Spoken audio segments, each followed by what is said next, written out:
Well, good morning. How's everybody feeling this morning?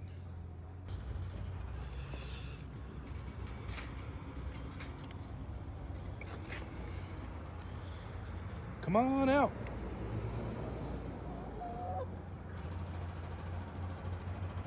So I wanted to take a minute to kind of share with you guys plans that we have for next year's gardening season that's kind of brand new that we're going to expand on. So right now, here's kind of what we're thinking. We have the 3 garden beds here. I think what we're going to do next year is we're going to build a third one that extends all the way from here all the way out to here, and we're going to make that a potato and onion bed. We've always been talking about wanting to grow Walla Walla onions, red potatoes, and even some sweet potatoes.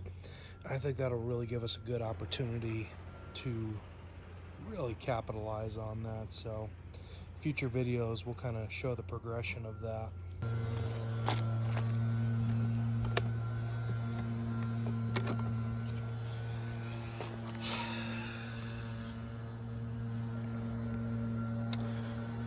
Nothing yet. So those of you who do have chickens, you can probably relate to this. It feels like an eternity when you're waiting for that first egg. That's kind of where we're at right now. Leave a comment section in the comment section below to kind of let me know when your chickens started to lay. These girls are about 18-19 weeks, so I kind of thought they would be laying by now, but I might be way off. As you can see, the daikon radishes are really doing well. I'm really hoping we get a good amount from them. Got some lettuce that's still going. We've been picking this and using this in our salads. Very, very, very good. Kale, guys. Pretty soon I'm going to be doing a couple kitchen videos, kind of showing you some different recipes from the garden. We're going to find a very unique way, very cool way to be using this kale. So that will be coming up. The strawberries this year, it was kind of more of a season for them to kind of branch out and establish themselves, which I think they've done beautifully. I anticipate next year we're probably going to get some serious strawberries, which cool with me, man.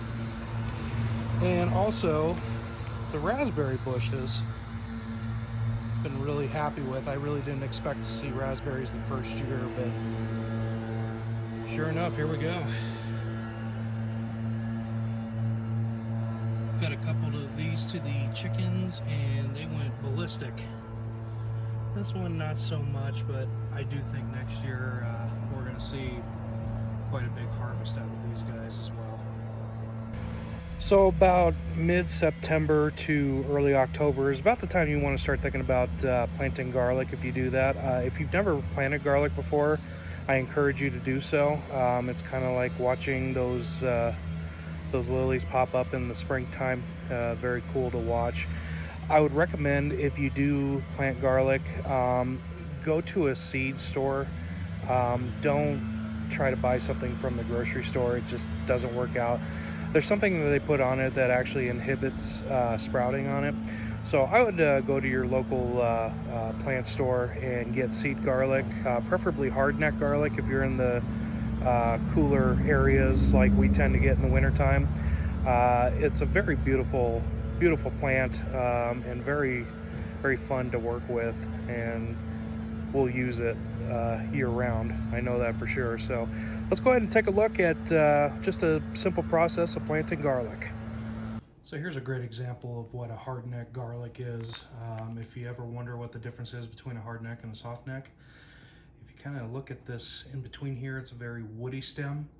That's how you know it's a hardneck. And what I like about the hardnecks are they put out what's called garlic scapes, usually about a month before harvest. And this is kind of what they look like. It almost looks like a spring onion that's all curled up, and the flavor of these is phenomenal. It's like a very oniony garlic flavor.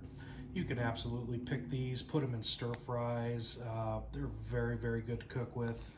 That's why I kind of prefer the hard necks. Now what you're going to do with this is you're going to start to peel it off, and you're going to find in here very thick cloves of garlic. That's another thing I like about hardneck. It's very, very large cloves that you get out of it, and the flavor is phenomenal. They are tough to get open, I'm not gonna lie. The skin on these is extremely thick.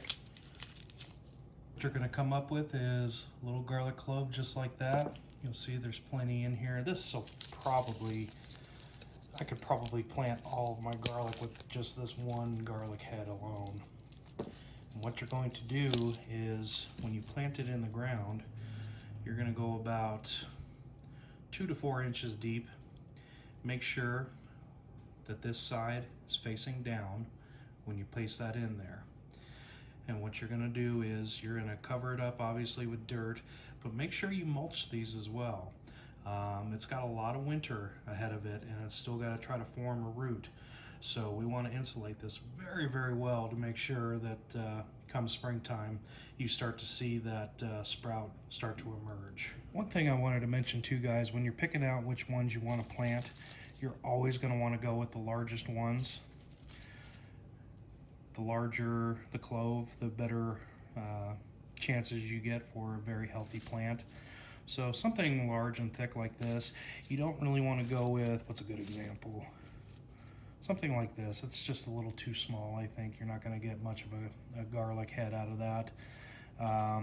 So definitely stick with these larger guys when you're planting them in there. They'll just have a better opportunity to take root, and you'll have that much stronger of a plant. Okay, so here's an example of what I do. I use a PVC pipe to kind of measure. So you're talking 1 inch, about 2 inch, let's go about 3 inches, just because we're going to do this in a container. So what we do is we just push down there to 3 inches. Again, push down 3 inches, push down 3 inches. And it doesn't have to be exact, but just approximately. And again, you're going to take the wooded side, not the stem side, but the wooded side, and you're just going to drop that down in there. Push it a little bit. Again, drop it down in. Drop it down in. And you're just going to gently cover those up. And normally I'd say water them after you do this, but this got a nice dose of watering this morning, so we should be good to go.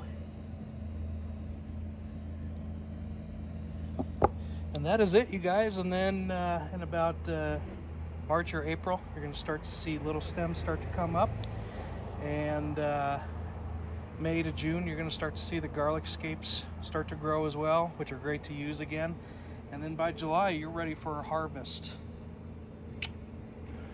So that is it, you guys. Have fun trying this out, and I look forward to hopefully seeing some lovely pictures of your garlic come springtime. It's a good reminder of the faith that we put in that spring is definitely coming. I heard that on M.I. Gardner not too long ago, and I thought that was really awesome. It symbolizes that promise that spring will come again, and that the earth will start to green up as well. So, till next time, God bless you guys.